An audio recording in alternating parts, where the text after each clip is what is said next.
Hello everyone. आज की हमारी जो ये वीडियो है ये 11th क्लास के लिए होगी और इस वीडियो के अंदर हम पढ़ने वाले हैं जो नदियों का जो जल है उसकी जो उपयोग की जो सीमा होती है वो कितनी होती है। उपयोग सीमा के बारे में बात करेंगे कि नदियों का जो जल है वो किस प्रकार प्रयोग में लाया जाना चाहिए। देखिए, हमें पता है कि भारत के अंदर जो वर्षा होती है उसका वितरण जो होता है वो असमान है। हर जगह पर जो बारिश होती है वो एक समान नहीं होती है। कहीं पर क्या होता है कि कहीं पर जो बाढ़ होती है वो पानी जो होता है वो अधिक आ जाता है जिसके कारण बाढ़ आ जाती है।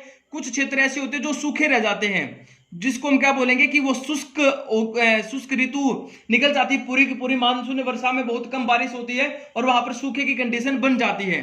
ठीक है, तो अब हम यहाँ पर पढ़ने वाले हैं कि किस प्रकार हमें नदियों का जल इसमें प्रयोग किया जाना चाहिए और मैं आशा करता हूं कि आप सब ठीक होंगे। तो देखिए इसके अंदर क्या बता रखा है। यहां पर कहता है कि किसी जगह पर बाढ़ दे रखी है और किसी जगह पर सूखे की कंडीशन बनी हुई है। तो इसको कहता है कि इस जल के उपयोग की सीमा में किस प्रकार निर्धारित करनी चाहिए। यहां पर तो इसमें कहता है भाई जो नदियां है ना, भारत के अंदर जो नदी है, हिमालय की नदियों में सारा साल पानी रहता है। ठीक है, लेकिन जो प्रायद्वीपीय जो नदियां वो मौसमी नदियां हैं। प्रायद्वीपीय नदियों के अंदर पानी जो है वर्षा ऋतु से प्राप्त होता है। वर्षा ऋतु में पानी अधिक हो गया लेकिन बाद में पानी जो होता है वो कम होता है। तो यहां पर क्या कहना चाह रहा है, ये कहना चाहता है कि सूखे से बचने के लिए और बाढ़ दोनों से बचने के लिए हमें क्या करना चाहिए। हमें देश की जितनी भी नदी है ना इनको आपस में जोड़ देना चाहिए, यानी कि इनका लिंक कर देना चाहिए। लिंक की बात कर रहा है जिससे क्या होगा, हम इसके उपयोग की जो सीमा है इसको बढ़ा सकते हैं। ठीक है, तो इससे हमारा इसको हम किस प्रकार जोड़ेंगे इसके बारे में देख लीजिए। यहां पर एक कंसेप्ट दे रखा है, उसका नाम है राष्ट्रीय जल ग्रिड संकल्पना।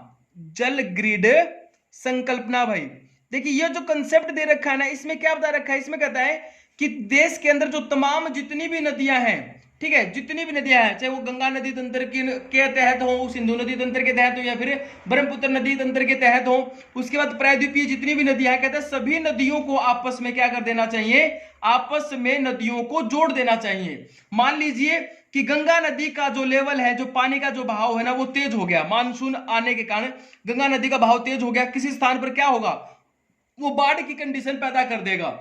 दूसरी तरफ क्या होता है कि एक स्टेट ऐसा होता है, मान लीजिए हरियाणा ही लगा लीजिए, हरियाणा में पिछली बार बारिश जो बहुत कम हुई थी।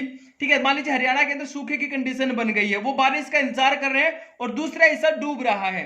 तो कहता है कि जो नदियां हैं आपस में जब जुड़ जाएंगी तो इस नदी का पानी क्या होगा, उस नदी के साथ कनेक्ट कर दिया जाएगा, जोड़ दिया जाएगा, लिंक कर दिया जाएगा, जिससे क्या होगा, पानी का जो बहाव है वो उस नदी के अंदर चला जाएगा, जिससे यहां पर भी पानी उपलब्ध हो जाएगा और यहां पर बाढ़ से हम इसको बचाकर रख सकते हैं। यानी कि बेकार में जो बहा जाने वाला जो पानी है ना वो पानी कहां पर आएगा, उपयोग में आना शुरू हो जाएगा। दूसरी बड़ी बात क्या है कि आखिर में पानी को कहां जाना है, समुद्र के अंदर जाकर के उसको लवणता युक्त हो जाना है, उसके अंदर लवणता की मात्रा बढ़ जाएगी, प्रयोग में नहीं आएगा। तो इससे अच्छा यही है कि हम नदियों को आपस में जोड़ना शुरू कर दें।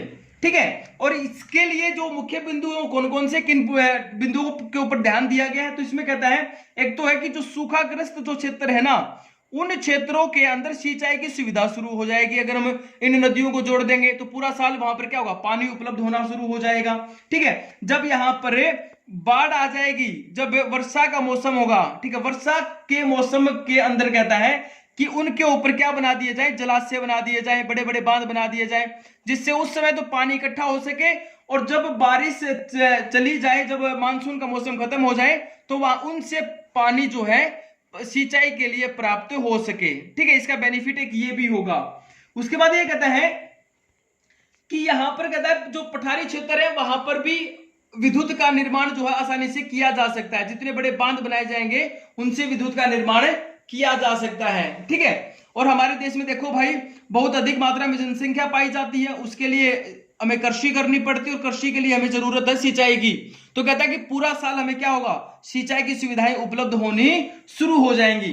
तो ये है हमारा नदी जल उपयोग सीमा, जिसके अंदर हमने राष्ट्रीय जल ग्रिड संकल्पना के बारे में पढ़ा। इसके अंदर कुछ कंसेप्ट दे रखे इन्होंने। ये कहता है कि राजस्थान के अंदर जो नहर है उस नहर को हम नर्मदा के साथ जोड़ दें, चंबल के साथ जोड़ दें, तो क्या होगा, राजस्थान को क्या मिलना शुरू हो जाएगा, पूरा साल पानी मिलना शुरू हो जाएगा, वो क्षेत्र हरियाली युक्त हो जाएगा। ठीक है, तो इसके अंदर इस प्रकार के कंसेप्ट को दिखा रखा है यहां पर। ठीक है, उसके बाद यहां पर इसमें कहता है कि गंगा और कावेरी को जोड़ दिया जाए। गंगा जो नदी है, ठीक है, और नीचे कावेरी को जोड़ दिया जाए तो कहता है यहां पर भी पूरा साल पानी बना रह सकता है। इस प्रकार हमें लिंक करके देश के अंदर पूरा साल पानी उपलब्ध करवा सकते हैं। ठीक है, तो यह था अपना नदी जल उपयोग सीमा और राष्ट्रीय जल ग्रिड संकल्पना। और मैं उम्मीद करता हूं कि आप लोगों को यह समझ में आ गया होगा। वीडियो को ध्यान से देखिए, अपनी बुक पढ़िए। अगर फिर भी कोई दिक्कत रहती है तो मुझे कमेंट बॉक्स में जरूर बताइए। Thank you.